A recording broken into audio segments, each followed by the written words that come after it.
Dechreuodd stori addysg uwch yng Nghymru 200 mlynedd yn ôl.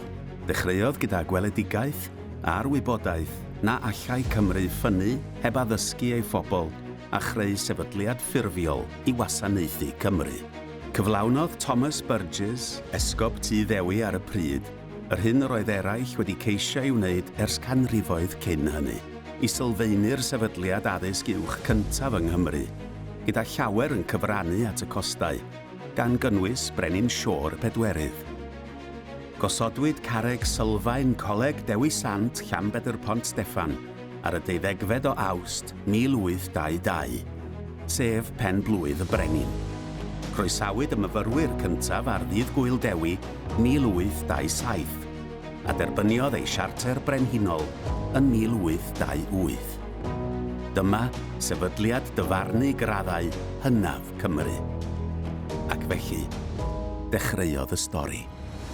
Ers 200 mlynedd, mae ein sector addysg uwch wedi gwasanaethu Cymru'n dda, ac wedi bod yn allweddol yn sefydlu enw da'r wlad fel economi fodern sy'n nodedig am ei hysbryd mentrus a chreadigol.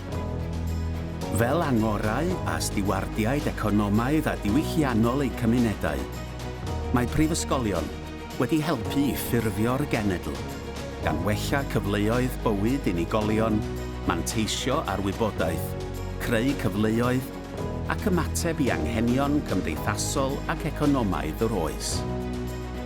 Creuwyd Brifysgol Cymru y Drindod Dewi Sant ar sefydliadau a'i rhagflaenodd i ymateb i anghenion o'r fath yn ein cymunedau gwledig am brywydd trefol.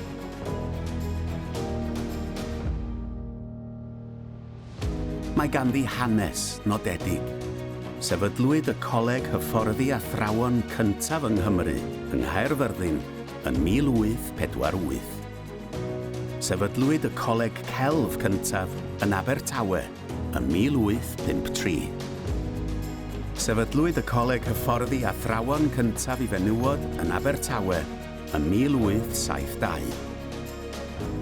O'r hadau a heiwyd yn Llanbedr Pont Steffan dros 2 ganrif yn ôl, mae'r Brifysgol wedi tyfu'n brifysgol aml-gampws, sector deuol, sy'n darparu cwricwlwm dwyieithog perthnasol a galwedigaethol mewn partneriaeth a chyflogwyr sy'n ysgogi datblygiadau economaidd yn ein rhanbarth ar draws Cymru a thu hwnt.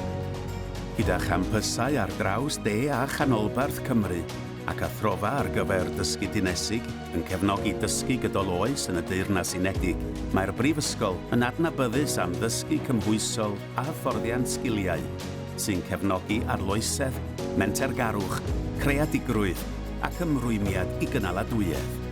Drwy ei chanolfannau dysgu, partneriaethau cydweithredol a gweithgarwch academaidd, mae ei rhwydweithiau'n estyn ar draws y Deyrnas Unedig ac yn rhyngwladol, gan sicrhau ei bod yn dod â'r gorau o'r byd i Gymru ac yn mynd â'r gorau o Gymru i'r byd. Nod ei chwricwlwm dwyieithog yw ysbrydoli a grymuso ei myfyrwyr. Mae wedi hymrwymo i ehangu mynediad a chyfranogiad mwyn galluogi myfyrwyr o bob cefndir i ymgysylltu â bywyd prifysgol. P'na ydyn nhw'n astudio ar y campws, ar-lein, yn y gymuned neu hyd yn oed yn ei gweithle eu hunain. Mae timau academaidd a phroffesiynol yn nodedig am ansawdd y gefnogaeth a ddarperir. Ei gweledigaeth yw bod yn brifysgol i Gymru, gydag ymrwymiad i lesiant a threftadaeth y genedl, wrth galon popeth a wna. Mae ei ffocws ar effaith a mynd i'r afael a heriau pwysicaf cymdeithas, gan weithio mewn partneriaeth gyda chyflogwyr a sicrhau'r sgiliau sydd ei hangen ar fyfyrwyr a graddedigion i ffynnu. Mae ganddi genhadaeth genedlaethol i gryfhau gallu Cymru i arloesi drwy addysg dechnegol uwch, ymchwil trosiadol, ymarfer proffesiynol, ynghyd â hyfforddiant dan arweiniad cyflogwyr. Wrth galon popeth, mae ei phobl, talentau, creadigrwydd a potensial myfyrwyr, staff, cyn-fyfyrwyr a phartneriaid sy'n cydweithio yn yr amgylchedd unigryw hwn i wneud gwahaniaeth. Dathlu'r ei rôl yn ffurfio Brifysgol Cymru y Drindod Dewi Sant dros y 200 mlynedd ddiwethaf. Mae'r daith yn parhau wrth iddi ddal ati i drawsnewid addysg a thrawsnewid bywydau'r rheini y mae'n ei gwasanaethu. Mae hon yn Brifysgol newydd i Gymru.